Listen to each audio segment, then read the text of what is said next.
Bonjour et bienvenue cet après-midi dans mon petit bureau de l'espace ADN où je vous reçois virtuellement aujourd'hui pour vous parler des émotions. Alors elles ont souvent mauvaise presse les émotions, mais moi je les aime bien. Alors les émotions essentiellement, il y en a 4 voire 5.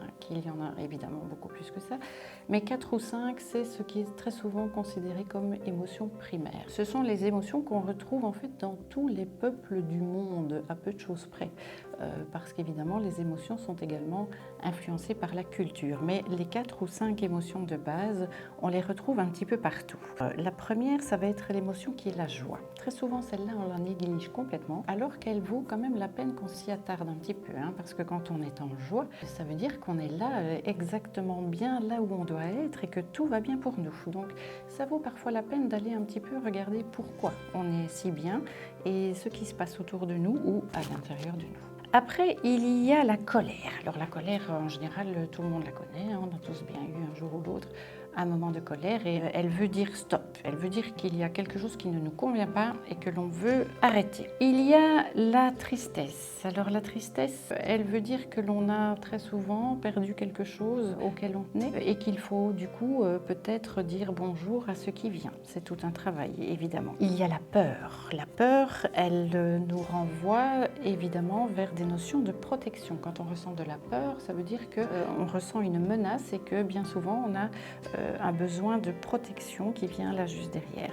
Et puis la cinquième, qui n'est pas toujours prise en considération, c'est pour ça qu'on parle de 4 ou de 5 émotions primaires, eh bien c'est le dégoût. Et le dégoût, il nous envoie tout de suite dans un besoin de rejet. J'ai pris aussi des petites couleurs, j'aime bien de jouer avec les couleurs. Pourquoi? Eh bien parce que les émotions, elles me font toujours penser à la couleur. Pour moi, elles fonctionnent un peu de la même façon. On peut mettre des couleurs sur les émotions, donc par exemple la colère, beaucoup de gens vont vous dire qu'elle est de couleur noire. Moi j'ai envie de dire que parfois la couleur, elle est rouge aussi, donc rouge ou noir, ça en dit long sur ce qu'on met derrière cette émotion de colère. La peur par exemple, moi je la vois bleue, mais à vous de me dire quelle couleur vous mettez sur la peur. Alors comme les couleurs, les émotions c'est un petit peu comme les peintures, elles ont des couleurs et puis elles ont évidemment des dégradés.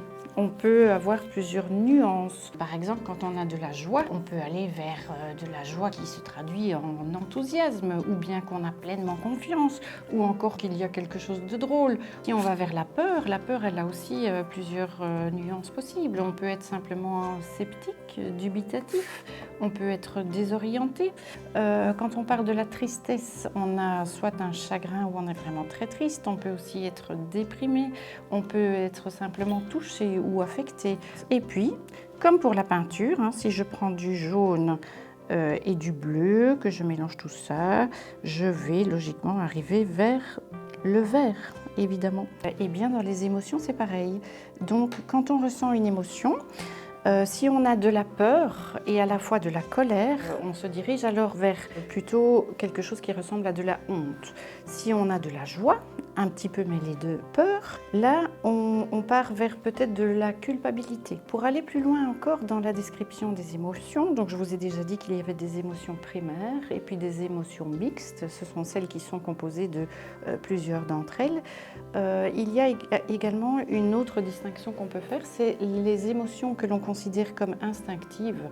Donc si vous êtes placé dans une situation où vous êtes seul à la maison, tout d'un coup on frappe à la porte, vous avez une émotion instinctive qui vient, c'est l'émotion de peur. Donc elle est liée au contexte. Celle-là, en général, on ne sait pas y faire grand-chose et puis surtout c'est momentané. Mais les émotions qui nous empoisonnent beaucoup plus la vie, elles sont dans la catégorie de ce qu'on appelle les émotions cognitives. En fait, elles sont liées à des pensées, à un travail de notre cerveau. Elles sont liées à nos croyances très souvent ou à des habitudes que l'on a prises. Et c'est sur ces émotions-là que l'on peut travailler. Alors, je vous parle là beaucoup des émotions. Est-ce que c'est grave de ressentir des émotions? Eh bien, moi, je vous dis pas du tout. Les émotions, en fait, elles viennent toujours vous informer de quelque chose qui se passe en vous. Et donc, qu'elles soient bonnes ou mauvaises, d'ailleurs, il n'y a pas de bonnes ou de mauvaises émotions. On sait que petit, on vous a très certainement dit de ne pas vous mettre en colère. Moi, je ne suis pas tout à fait d'accord avec ça. Il y a des façons, évidemment, d'exprimer sa colère, mais le plus important, c'est de reconnaître en soi que l'on est en colère. Et une fois qu'on a identifié l'émotion, eh bien, il est important de savoir mettre en place ce que vous pouvez faire pour ne pas vous laisser envahir par les émotions et les gérer et en faire en fait de véritables alliés. Ce n'est pas évidemment un processus magique, hein. Il ne suffit pas de poudre de perlimpinpin pour faire en sorte que l'on gère une bonne fois pour toutes les émotions.